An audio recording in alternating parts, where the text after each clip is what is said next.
वचन को रेमा बनाने के लिए आपका परमेश्वर के साथ संबंध होना जरूरी है। रोज जब आप परमेश्वर के साथ संबंध को बनाएंगे, टाइम स्पेंड करेंगे, प्रार्थना करेंगे, रोज बाइबल पढ़ेंगे, आपको रोज रेमा वचन नहीं मिलेगा। प्रभु दे सकता है, प्रभु मुझे देता है रोज, लेकिन वो एक अलग लेवल है।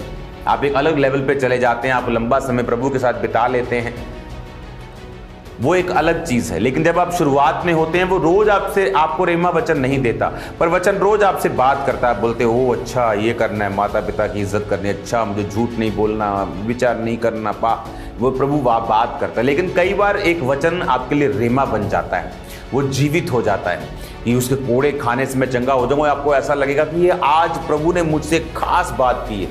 माहौल आपका स्पिरिट में चेंज हो जाएगा, आपके अंदर कुछ लाइट सी आपके जगेगी। अब वचन को पढ़ेंगे कि ये वचन आज प्रभु ने मुझसे बात की है, फिर उस वचन को आप अंगीकार करेंगे, उस वचन के अनुसार आप चलेंगे। लेकिन ये सारी घटनाएं तब होती हैं जब जीसस क्राइस्ट की लाइफ में हुई। मैंने अपनी लाइफ में इसको देखा है। ये तब होता है जब आप ऑलरेडी परमेश्वर के साथ अपने संबंधों को कायम कर चुके होते हैं। लूका की पुस्तक 4 उसकी 17 से लेके 21 आयत को जब आप पढ़ते हैं, 22 में लिखा है, तब सबने उसे सराहा, क्योंकि जो अनुग्रह की बातें उसके मुंह से निकलती थी वो हैरान हुए और बोले क्या ये यूसुफ का पुत्र नहीं है। हैरान हुए लोग, क्यों? क्योंकि जब आप प्रभु के साथ एक समय बिताते हैं, आप रोज प्रार्थना करते हैं, बाइबल पढ़ते हैं, आप हफ्ते में 1-2 फास्टिंग करते हैं, आप चर्च में मिस नहीं करते, आपके ऊपर परमेश्वर का अनुग्रह आ जाता है, ग्रेस आ जाती है, एक प्रोटेक्शन आपको फील नहीं होता। जिस तरह से जब आप नहाते हैं, पहला ठंडा पानी का मग डालते हैं, अगर आप ठंडे पानी से नहाते हैं तो दूसरा तीसरा फील नहीं होता। आत्मा में भी कई बार आपको फील नहीं होता। आदम को भी जब रोज प्रभु से बात करता उसे वो फेमिलियर लगने लगा, आम लगने लगा, जबकि उसके ऊपर वो जो ग्रेस थी जब चली गई तो उसे मालूम हुआ वो कितनी बड़ी ग्रेस थी। तो जब आप आत्मा में चलते हैं, आपको थोड़ा फील होता है, उसके बाद आपको फील नहीं होता कि प्रभु मेरे साथ है या मैं ग्रेस के नीचे हूं।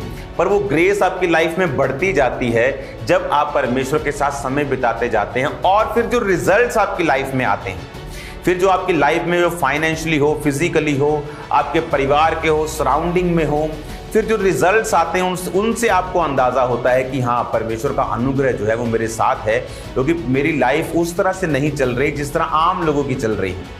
कोविड आया लेकिन मेरी उस तरह से नहीं चली जिस तरह आम लोगों की चली। ये संघर्ष आया, ये इकोनॉमिक ब्रेकडाउन हुआ, लेकिन मेरी लाइफ को फर्क नहीं। आपको फिर मतलब समझ आने लगता है, आपको अंडरस्टैंडिंग होने लगती है कि प्रभु के साथ जो मैंने समय बिताया और परमेश्वर के साथ जो मैंने संबंधों को कायम किया है, और परमेश्वर जो आपको रेमा वचन, हर एक व्यक्ति का रेमा अलग है, हर एक व्यक्ति का केस अलग है। आप यूनिक बनाए गए हैं, आपके फिंगरप्रिंट दुनिया में 800 करोड़ लोग हैं, एक दूसरे के साथ नहीं मिलते। हम अगर एक किसी की स्केच बनाने लगेंगे तो 10 स्केच बनाने के बाद 12वां 11वां किसी ने के साथ मिलना शुरू हो जाएगा। लेकिन देखो, आप परमेश्वर की महिमा की 800 करोड़ लोग बनाए और एक का भी फिंगरप्रिंट मैच नहीं करता दूसरे से। खुदा ने आपको यूनिक बनाया है, किसी का डीएनए मैच नहीं करता, उसने हमें अलग बनाया है। हालेलुया। सिर्फ परिवार में आपका डीएनए मैच करता, लेकिन फिंगरप्रिंट किसी के साथ आपका मैच नहीं करता। क्यों? क्योंकि परमेश्वर ने आपको दिखाया कि आप अलग हैं, आपकी आइडेंटिटी अलग है। आपको परमेश्वर के साथ नाता रखना पड़ेगा, संबंध स्थापित करने पड़ेंगे। और वचन जब आप पढ़ेंगे, आपको मालूम होगा ये वचन आज मेरे लिए है। वचन आपके अंदर जागृत हो जाएगा, जीवित हो जाएगा,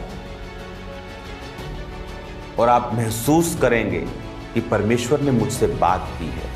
आपकी लाइफ का कोई उत्तर आपको नहीं मिल रहा, आपकी लाइफ का